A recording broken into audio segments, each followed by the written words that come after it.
Assalamualaikum warahmatullahi wabarakatuh. Tuan Putri matanya lentik, terlihat begitu tendang, yang ganteng dan cantik-cantik. Salam saya jawab dong. Assalamualaikum warahmatullahi wabarakatuh. Hamdan wa syukran lillah, salatan wassalaman ala rasulillah wa ala alihi wa ashabihi wa man tabi'ahum. Amma puji dan syukur marilah kita panjatkan kehadirat Allah Subhanahu wa taala, sehingga pada hari ini kita bisa berkumpul di arena Posyadin dalam keadaan sehat walafiat.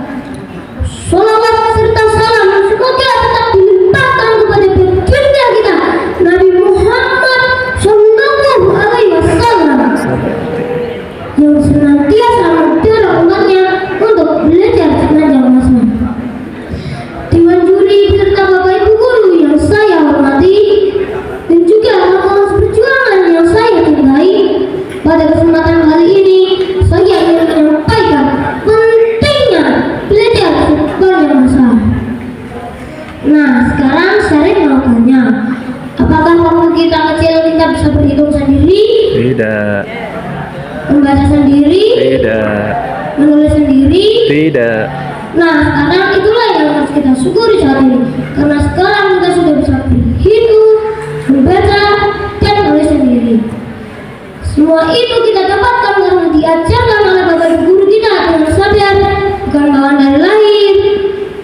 Coba bayangkan, bayi baru lahir tiba-tiba berhitung 1, 2, 3. Saya yakin kawan-kawan semua pasti akan lari. Belajar bukan harus betul semua dan bernilai 100 semua. Belajar juga dari kesalahan, seperti saat kita belajar berdiri, pasti akan terjatuh terlebih dahulu.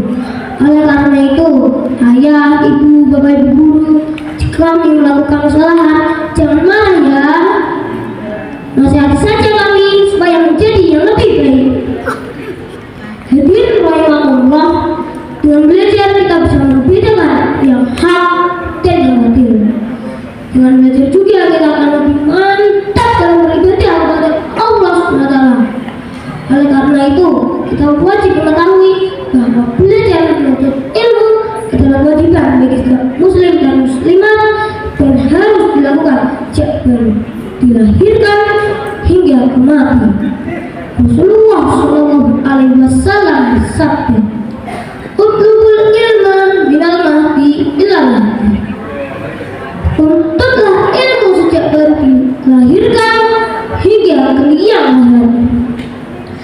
Jadi belajar bukan untuk kami saja yang kulitnya masih seger-seger, untuk nenek semua yang kulitnya sudah keriput masih harus belajar. Jangan mentang-mentang udah tua diajak ke masjid malam jawab, "Bosan saya belajar dulu."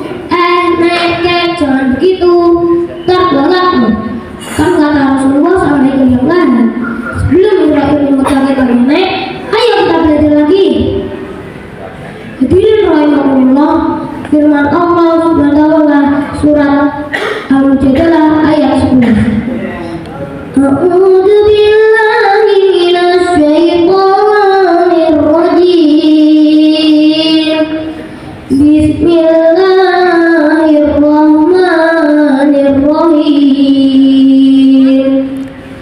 Ya rafa'illahu alladhina amanu minkum walladhina utul ilma darajat. Artinya, Allah akan meninggikan orang-orang yang beriman di antaramu dan orang-orang yang diberi ilmu pengetahuan beberapa derajat. Nah, coba deh kita cek di masalah dunia dulu. Apakah Pak Camat kerja sama dengan tukang ngepel? Tidak. Apakah Pak Manajer toko kerja sama dengan tukang cangkul? Tidak. Mengapa ya? Jelas karena ilmunya beda. Yang jadi manajer toko sekolahnya besar sarjana, yang jadi tukang cangkul sekolahnya hanya sampai SD saja. Jadi teman-teman, mau jadi manajer toko atau tukang cangkul? Manajer. Hadirin rahimahullah, baru masalah dunia saja loh, apalagi masalah agama loh. Sampai-sampai Rasulullah berkata, di dunia orang yang berilmu lebih baik daripada ibadahnya orang yang tidak berilmu. Coba dengarkan ngajinya anak santri dunia dengan anak yang sama sekali tidak pernah dunia. Apakah sama? Tidak. Nah, oleh karena itu, marilah kita manfaatkan waktu kita sebaik-baiknya untuk belajar di mana saja, kapan saja, dan dengan siapa saja. Jadi kesimpulannya, belajar harus dilakukan sepanjang masa dan harus seimbang antara ilmu dunia dan ilmu agama. Disantai dengan matang, dibungkus sama nasi. Sekian dari Mas Syarif yang datang. Sampai jumpa dan terima kasih.